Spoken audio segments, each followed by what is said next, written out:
Hey everyone, it's time for another tale from the town of Sheepy Weepy Wimpy Wompy, now called the town of Meh. This story is just part one of one called the Tricksy Gnome. So a long time ago, before the animals in Sheepy Weepy Wimpy Wompy, now called Meh, could talk, because they were given that power by the friendly aliens who had crash landed there was a pet that lived with its owners in a house in what eventually became Sheepy Weepy Wimpy Wompy, now called Meh. And the cat's name was I Don't Know.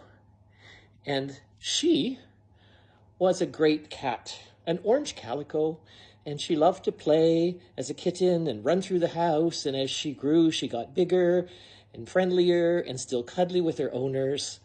And her name, as I said, was I Don't Know. Now, one day, her owners had a surprise for her. They brought home a new pet, a dog, a puppy. And when he arrived, even though animals couldn't talk to humans, they could still talk to each other in animal talk. And so when the dog arrived, the cat said to the dog, "Hey, puppy, what's your name?" And the puppy said, "I don't remember." And I Don't Know said, "How can you not remember your name? What are they going to call you when they call you for dinner?" "I don't remember." "What do you mean you don't remember? That makes no sense." And the puppy said, "Well, my name is I Don't Remember. What's your name?" And the cat said, "I don't know." And the puppy said, "How can you not know your name?" And the puppy was confused and the cat was confused, and finally they sorted it out. So they understood that the cat was I Don't Know and the puppy was I Don't Remember. And they had a great time. The puppy grew up, they played together, they were very nice to each other.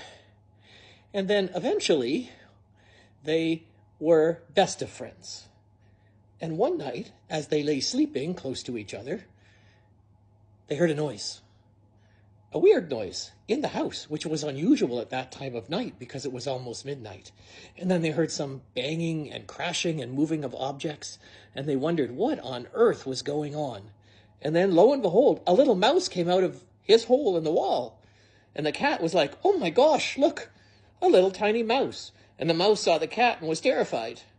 But the cat was nice to mice too, because she was a nice cat.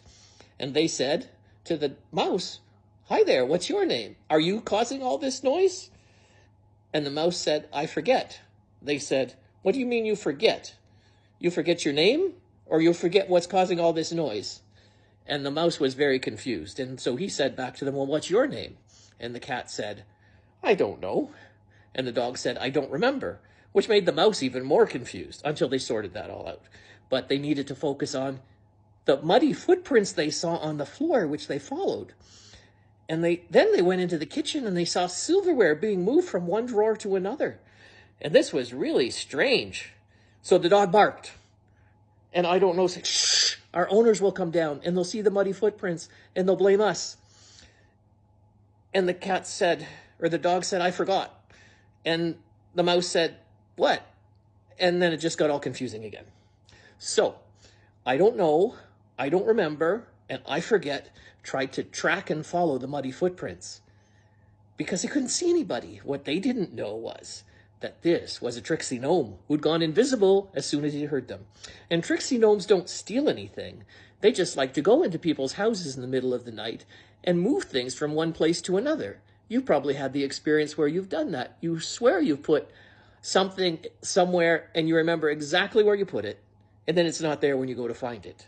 If that happens a lot, that means a tricksy gnome has been at work in your house. Now, tricksy gnomes can only hold their invisibility for a short time. So the tricksy gnome realized that the cat, the dog, and the mouse were tracking him. So he stayed invisible as long as he could, but he was running out of that power because he'd been like that for so long. So he just quickly exited through the doggy door in the front door of the house. And then they saw the footprints going that way, so they ran out into the garden to see if they could figure out who it was and what it was that was doing all these crazy things in the house. So they got outside and they looked around. And where did he go? "I forget," said one of them. "What?" said I Forget. "I don't remember," said the other one. What said I don't remember? What don't you remember? No, I wasn't called. No, I don't know. I don't remember. I forget. And then once again, the conversation went around in circles. And the tricksy gnome, who was hiding, and I'll tell you where in part 2, was just laughing to himself at the crazy conversation. And then, because they couldn't see anybody and they couldn't find anybody, they went back through the doggy door into the house. And guess what? When the owners came down in the morning and saw all the muddy footprints, they blamed it on the animals. Well, not I Forget the Mouse, because they didn't know that he existed, but definitely on I Don't Remember and I Don't Know. So they said to them, you both have been bad dog and bad cat. We're going to have to put you in your cages for the night tonight, because we can't let you making such a mess in the house. And I Don't Remember and I Don't Know were very upset at that. And they wondered how on earth were they going to help if the gnome came back? And they couldn't really explain to their owners what had happened. But the mouse knew the truth, and he thought to himself when he heard the owners telling them that, oh, I'll wait till it's really late nighttime, and then I'll go give my friends a hand, and we'll see if we can't track this tricksy gnome and figure out where on earth he is.